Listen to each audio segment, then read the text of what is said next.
कहा कि जैसे कफ बढ़ रहा हो तो बड़े रूखे चीज़ खाइए, गर्म चीज़ से बने हुए पेय पदार्थ ले लो। जैसे रूखे और गर्म क्या है, कफ बढ़ रहा है, रूखा चना खा लो, भुने हुए चना, खटाखट एकदम लाभ हो जाएगा।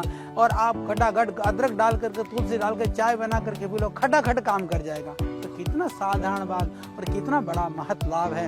कफ का प्रकोप है, बोले रुक्ष और गर्म चीज़ों का सेवन करिए। और बोले वात का प्रकोप है, बोले क्या करो, स्निग्ध और गर्म पदार्थ का सेवन करिए। तो वात की वृद्धि हो रखी है, तो आप वात के लिए जैसे स्निग्ध पदार्थ, आप औषधि द्रव्यों को घी में पका करके आप सेवन करिए। घी में आप सौंठ पका करके ले लीजिए, या फिर आप गरम जैसे जो जिसके अंदर सौंठ, पीपल, काली मिर्च, अश्वगंधा, इस तरह के द्रव्यों का सेवन कर लीजिए, तो तुरंत वात का शमन हो जाएगा।